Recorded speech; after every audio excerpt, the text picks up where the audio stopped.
Oh, I don't see where you got your degree. I don't have one. I went another route. All right. I guess tell me a bit about your experience. For 15 years, I've been managing logistics and mastering project management skills. Wow. Sounds like you've got just the kind of skills and experience we're looking for.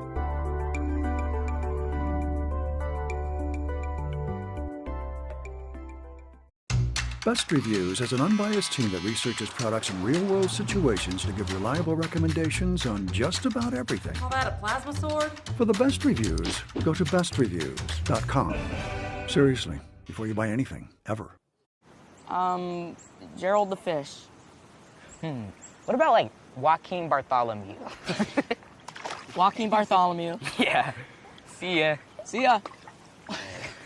Joaquin Bartholomew. What? How do you think of that? I have no idea. Since we gave him that title, he should honestly be the king of the pond. King of the pond. Yeah. He's out there somewhere. For real. You want this one? Oh, yeah. Nice. All right.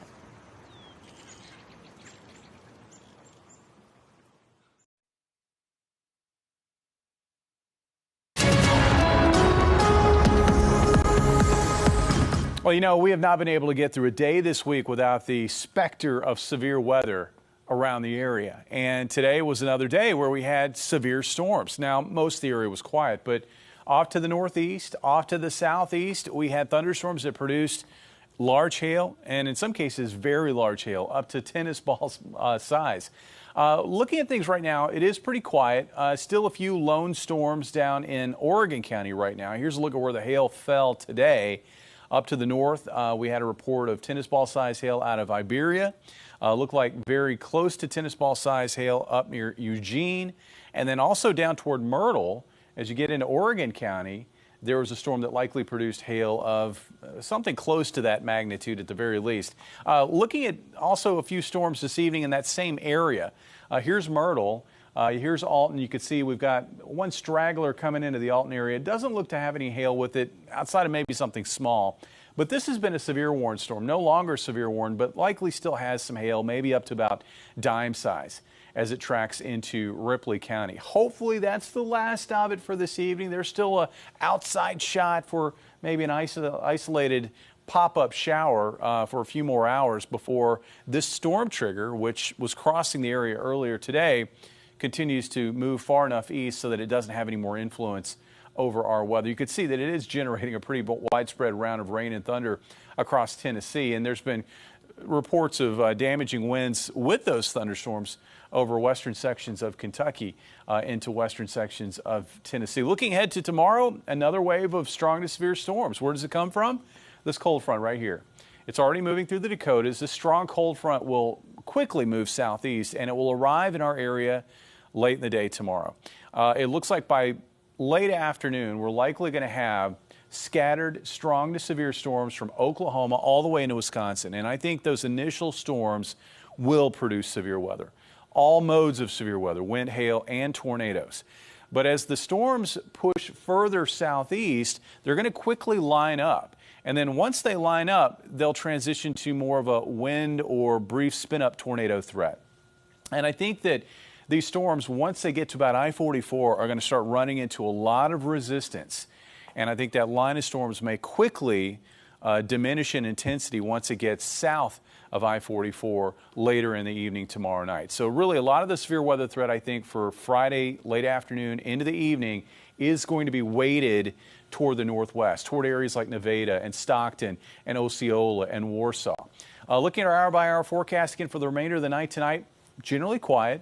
Looks like we'll have partly cloudy skies. For tomorrow, partly to mostly cloudy skies. It'll be a warm and windy day. And then by late afternoon, we'll be watching for clusters of storms to spill into west central Missouri. But watch what happens after that.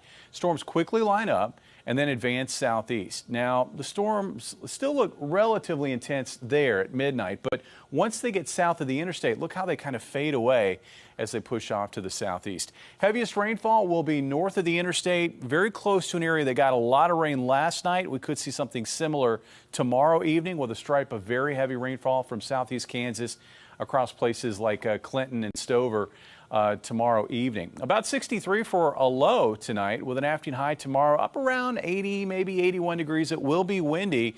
Once we get to the other side of this cold front, we're talking about much colder weather, at least for April. I mean, temperatures Saturday morning are going to start off in the low 40s with an afternoon high of 58 degrees. That's jacket weather. And then on Sunday, we're going to start off, I think, with a risk of patchy frost with afternoon highs in the upper 60s. Sunday looks like a gorgeous day. One of those days we had a couple of weekends ago like this where you want to open up the windows and allow, it's a little cool, but let that fresh air in. Oh, yeah. After the weekend, temperatures do head back into the 70s. All right, I'm here for it. As much as I love the heat and look forward to summer, yeah, a few days like that with lows in the 40s. That weekend, a couple of weekends ago, I mean, it was chilly outside. Highs were in the 50s on that Saturday and then in the 60s, like low 60s the next day on that Sunday. I think that was Easter weekend. But it's like fresh air in your fresh house. air coming into the house felt so good. It does. All right. Thanks, Jamie. Now is a very good time to download our weather app if you haven't already. You can get push alerts sent straight to your phone when a severe weather warning hits your area. You can also check out the extended forecast from our most accurate team of meteorologists 10 years in a row now. Still to come here at 9. Investing in America. It's the next cutting-edge technology, how doctors are using it to speed up recovery times for patients. Coming up tomorrow after daybreak on Unscripted, we'll share how you can become a foster parent to dogs in need in our community with Have a Heart Rescue. And we're going to visit with our friends at 7 Brew about their newest location in Nick Sack. And we'll try some amazing new menu items with our friends from Neighborhood Pizza Cafe. And we'll have a sneak peek preview of the new season of Farmer Wants a Wife on Fox. That and so much more tomorrow morning after daybreak. Best Reviews is an unbiased team that researches products